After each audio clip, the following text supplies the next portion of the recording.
और गुजरात में प्रधानमंत्री मोदी ने कांग्रेस पार्टी पर हमला बोला। बीजेपी ने आतंक के स्लीपर सेल खत्म किए हैं, यह कहा प्रधानमंत्री ने। आतंकी नहीं बल्कि कांग्रेस का टारगेट मोदी है। बाटला एनकाउंटर पर कांग्रेसी रोने लगते हैं। तुष्टीकरण की राजनीति करने वालों से सचेत रहें, यह प्रधानमंत्री मोदी ने कांग्रेस पर निशाना साधते हुए कहा है।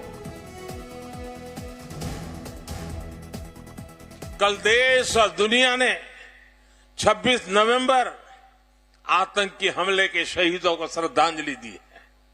साथियों, मुंबई में जो हुआ वो आतंक की पराकाष्ठा थी, लेकिन हमारा गुजरात भी लंबे समय तक आतंक के निशाने पर रहा है। सूरत हो, अहमदाबाद हो, इन शहरों में सीरियल बम धमाकों में बहुत से गुजरात के मेरे भाई बहन मारे गए थे। कुछ महीने पहले अहमदाबाद कोर्ट ने इन गुनहगारों को गंभीर सजा दी है। गुजरात चाहता था कि आतंक का ये खेल खत्म होना चाहिए। भाजपा सरकार ने यहां गुजरात में आतंक के स्लीपर सेल पर बड़ी बारीकी से कार्रवाई की। यहां हम गुजरात में आतंकियों को पकड़ते थे, उन पर कार्रवाई करते थे, लेकिन साथियों, कोई भूल नहीं सकता कि कैसे तब दिल्ली में बैठी कांग्रेस सरकार आतंकियों को छुड़ाने में अपनी पूरी ताकत लगा देती थी। हम कहते रहे कि आतंक को टारगेट करो, लेकिन कांग्रेस की सरकार आतंक को नहीं, मोदी को टारगेट करने में लगी रही।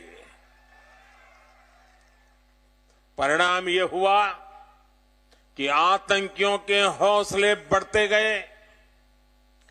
देश के हर बड़े शहर में आतंकवाद सिर चढ़कर बोलने लगा। आप याद करिए, दिल्ली में जब बाटला हाउस एनकाउंटर हुआ तो कांग्रेस के नेता आतंकियों के समर्थन में रोने लगे। कांग्रेस आतंकवाद को भी वोट बैंक की नजर से देखती है। और पीएम मोदी के बयान पर राजस्थान के मुख्यमंत्री अशोक गहलोत ने पलटवार किया है। गहलोत ने कहा है कि जो फांसीवादियों का साथ देते हैं वो हमें आखिर क्या बताएंगे। हमारे साथ राजस्थान के मुख्यमंत्री अशोक गहलोत जी हैं बातचीत करने के लिए। गहलोत साहब, प्रधानमंत्री लगातार हमले बोल रहे हैं और आज तो उन्होंने कहा है कि कांग्रेस अगर आई तो फिर से आतंकवाद गुजरात में आ जाएगा। तो मुझे बच्चों को बताना है कि कैसे बम धमाके गुजरात में होते थे। देखिए, बहुत ये अनफॉर्चुनेट है कि प्रधानमंत्री जी ने जो कहा है और वो कांग्रेस के बारे में, ये बहुत अनफॉर्चुनेट है, क्योंकि कांग्रेस तो इस देश में लोकतंत्र जिंदा रखे हुए 76 साल के बाद में भी, और जिसका विस्तार पूरे देश संविधान के अंदर है। आज संविधान धज्जियां उड़ रही देश के अंदर, लोकतंत्र कमज़ोर हो रहा है। वर्तमान एनडीए गवर्नमेंट जो है वो आलोचना और असहमति सुनना पसंद नहीं करती। कई पत्रकार, लेखक, साहित्यकार जेल में बैठे हुए हैं क्योंकि उन्होंने कोई लेख लिख दिया, सरकार की आलोचना कर दी। तो स्थिति है, तो ये लागू तो बीजेपी पे होता है, उनकी विचारधारा पे होता है, जो फासिस्ट है, जिनका लोकतंत्र में यकीन नहीं है।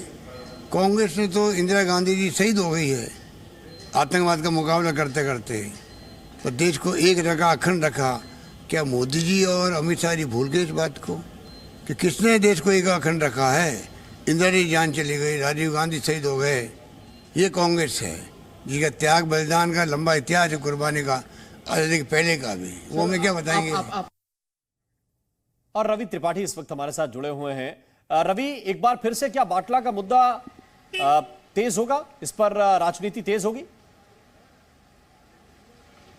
बिल्कुल। देखिए, गुजरात में आतंकवाद एक बड़ा मुद्दा रहा है। आप जानते हैं गुजरात में दंगों का इतिहास रहा है, लेकिन इस बात का दावा बीजेपी करती है कि जैसे उनकी सरकार आई 2001 के 95 से, और उसका जब प्रधानमंत्री मोदी मुख्यमंत्री बने थे, उसके बाद से कहीं ना कहीं आतंकवाद खत्म हुआ है और आतंकवाद दोबारा आ जाएगा। अगर कांग्रेस पार्टी आती है तो उसको प्रश्रय देंगे। जिस तरह से बाटला हाउस एनकाउंटर के लोगों को कहीं ना कहीं उनके बाद उनका सपोर्ट कर रहे थे कांग्रेस के नेता, तो इस वजह से यहाँ एक आतंकवाद मुद्दा रहता है और लोगों के जहन में ये बात रहता है कि कहीं ना कहीं बीजेपी जब तक है तब तक आप सुरक्षित हैं, अगर सरकार गई तो फिर से वो आतंकवाद वापस आएगा, वही दंगा, वही चीजें शुरू होंगी। तो कहीं ना कहीं प्रधानमंत्री मोदी इस बात को याद दिलाना चाहते हैं। चूंकि 18 साल हो चुका है, से ज्यादा हो चुका है, तो 18 साल के जो नई पीढ़ी है उसको याद दिलाना जरूरी है कि हाँ, आतंकवाद से लोग कैसे पीड़ित रहते थे, वो भूले नहीं, ये बताना उनको जरूरी है। इसलिए ये मैसेज प्रधानमंत्री मोदी दे रहे हैं और कांग्रेस का जवाब आपने सुन ही लिया मेरे सामने।